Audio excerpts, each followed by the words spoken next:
Hey folks, for the last 2 years my main use card has been AMD's RX 6800. The bottom of the ladder when it comes to Navi 2's launch lineup, sitting firmly behind the RX 6800 XT and the RX 6900 XT in terms of both prestige and price.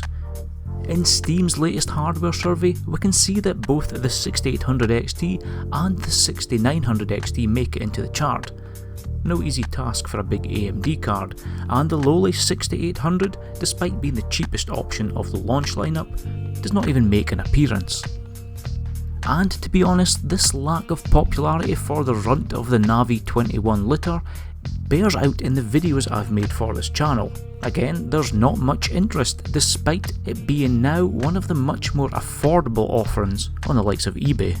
With that said though, I've got my hands on this now, Gigabytes RX 6900 XT Gaming OC, AMD's Halo launch card, which was only superseded as the top of the Radeon stack 6 months ago by the RX 6950 XT, which itself is simply a higher clocked RX 6900 XT with a bit faster VRAM to boot. So today's question is a simple one.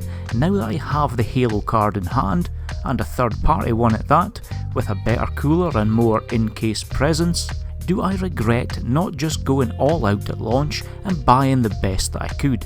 Or is the very idea that you need the top end card a bit of a fallacy?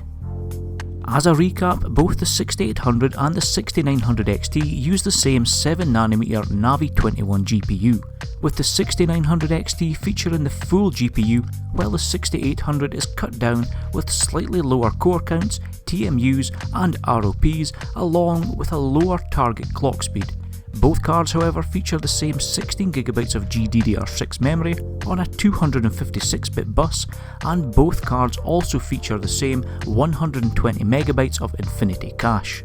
So let's have a look at the games that I've actually been playing over the last couple of years, and see if I really was missing out by tightening my wallet and not opting for the fastest GPU in the stack. All these tests will be at my monitor's native resolution of 2560x1440, and as an FYI, the Gigabyte M27Q monitor which I use has a maximum refresh rate of 170Hz. I'll be using my overclocked Ryzen 7 5800X non-3D, which is built on ASRock's Taichi X570 motherboard and equipped with 32GB of DDR4 3600 CL16 memory. Now the settings that I've used will be a mix of some in-game presets, but for a few I've benchmarked what I would call my optimised settings, and in those instances I'll list out the settings I've used in the video description. Kicking things off with a pre-launch game in Gears of War 5, which was benchmarked on the Ultra preset. And this is where we see the 6900 XT take one of its biggest wins. The Halo Navi card averages out at 150 FPS with 1% lows well over 120. The RX 6800 still manages to break the 100 FPS barrier on average and has 1% lows that are in the 80s, which again is a really respectable figure. Now onto a game which arrived around the same time as Navi 2, Assassin's Creed Valhalla, and we're using an optimised setting list here with high anti-aliasing for that 100% res scale. Here both cards once again performed extremely well, although the difference between the two was much less pronounced than with Gears 5, the 6900 XT averaging over 130 FPS while the 6800 averaged at 110. The 1% lows for both cards were again fairly close with only 10 FPS separating them, giving you a great experience in both instances. Our first title now to feature ray tracing in the form of Watch Dogs Legion, which was run at once again an optimised quality setting with medium ray tracing turned on. Now this is the first time that we see the RX 6800 dip below 60 FPS in terms of its 1% lows. However, it was still fairly close, and the dips below 60 FPS were infrequent enough to make the whole experience really enjoyable on that card. The 6900 XT, it performs fairly similarly across the board, but it just gives you that little bit extra headroom if dropping below 60 FPS really bothers you. Now on to one of the most maligned titles of 2020, Cyberpunk 2077. Again we're going to be using optimised high settings, but this time with ray tracing turned off. the RX 6800 averaged over 100 FPS during our test run, and pushing the 6900 through the same test run averaged 134 FPS. A noticeable difference, but when you're averaging over 100 FPS, you're entering the realm of diminishing returns. Now on to one of my favourite games of 2021, in the form of Sony's Days Gone, which was benchmarked on the Ultra preset.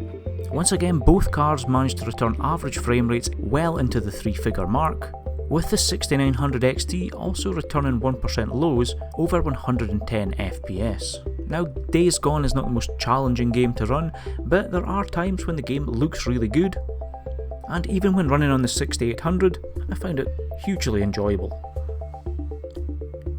Another ray tracing enabled game now, in the form of FarCry 6, which was run at the Ultra preset with full ray tracing turned on. Here we're seeing the RX 6900 XT still averaged out at 100 FPS, while the 6800 was hot on its tail at 91 FPS. Interestingly though, the 1% lows for both cards were pretty much identical, which points to something other than the cards being a limiting factor in these instances. Forza Horizon 5 now on the Extreme preset, which includes ray tracing, and we begin to see a bit of a gap once again between the 6900 XT and the 6800. That said, the 6800 still averaged over 100 FPS, while even the 1% lows on the 6900 XT was well into triple figures. A really great looking game and a really good showing for both cards. Now on to the first game of 2022 in the form of God of War, and here we're using the Ultra preset but with reflections turned to high. Again, both cards stayed well over 60 FPS, with the 6800 returning 90 FPS on average with its 1% lows in the low 70s. The 6900 XT managed to hit triple digits in averages, and its 1% lows was in the mid 80s. Now onto a newly released game in the form of the Uncharted Thieves Collection, and Uncharted 4 in particular. Now I'm running this on the Ultra preset with enhanced textures and a 1.2 resolution scale for some super sampling goodness. And because the game seems to have a 120 FPS cap in place. Using the 6900 XT, even at this super sampled resolution, we're still hitting 115 FPS on average with 1% lows almost 90. The RX 6800 on the other hand manages averages of 91 FPS, while its 1% lows was in the high 70s. Now it should be noted though, if I removed the 1.2 times resolution scale on this, the RX 6800 would return figures well into triple digits for the averages, just showing the headroom that this card still has. Finally, we'll round off the game testing with Call of Duty Modern Warfare 2 and its multiplayer portion on the Ultra preset.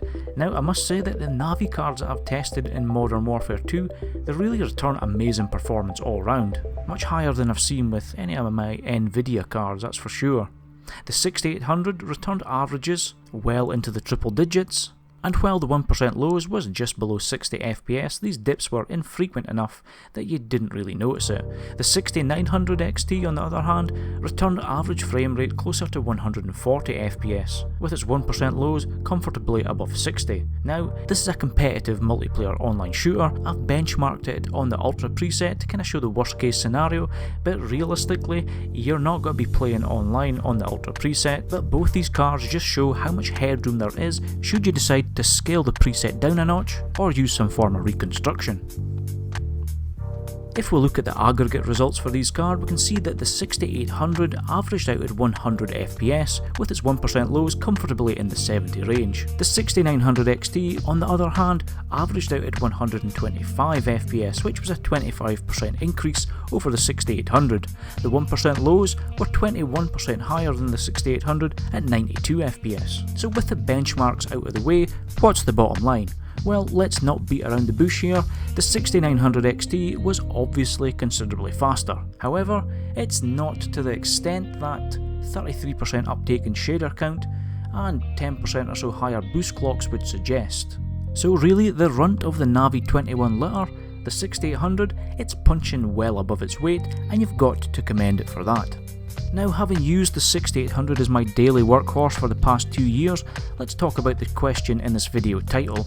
Have I felt shortchanged? Well, let's think for a minute what was actually benchmarked. For the majority of the games, it was the highest preset or very close to it, and on average we hit triple figures, and even the 1% lows were comfortably above 60 FPS. Now this leaves a lot of room for quality scaling, and just dropping a few of these settings would see the average and 1% lows push right up. Now I've never really felt shortchanged by the 6800 when playing games, and even in terms of ray tracing performance with games like Watch Dogs Legion with some RT on, still keeping above 60 FPS for the vast majority of the time is perfectly fine for what I want. That said though, now the 6900 XTs are hitting eBay, and if you're vigilant considering you can get one for the same price that the RX 6800 launched at, now could be the time to start considering those Halo cards. I mean, now that I have the 6900 XT in hand, it's obviously got to replace the 6800, but not for the reasons you might think. No, not for a raw performance boost, but simply due to the better quality silicon that the Halo cards have, which is going to allow me to underclock and undervolt the card while returning the same if not better in-game performance that I'm used to with my 6800, but at a much lower power draw and pretty much silent operation, while also reducing the amount of heat given off into my office at the same time. At the start of this new generation though, with ridiculously priced RTX 4090s needing its own arc reactor just to power it, and even with AMD's new RX 7900 XT and XTX cards, which once again push the boundaries of the Navi architecture, just bear this video in mind. When it's easy to look at the Halo cards and get into your head that it is the level of performance that you need, the reality is though, for 99% of you out there, you just don't. And with the lower end cards of the RTX 40 and RX 7000 series promising last gen Halo levels of performance in the much lower end SKUs, think long and hard before heading out and buying that newly released Halo card. You might just be able to make your wallet very happy and not even really notice a difference in real life by just holding fire and waiting for those cards that are a little lower down the stack. With that though, we'll wrap up this video for now. I'll just leave by saying thank you very much for watching. Remember to let me know your thoughts down below on these cards, and I'll see you in the comment section down below and in the next video.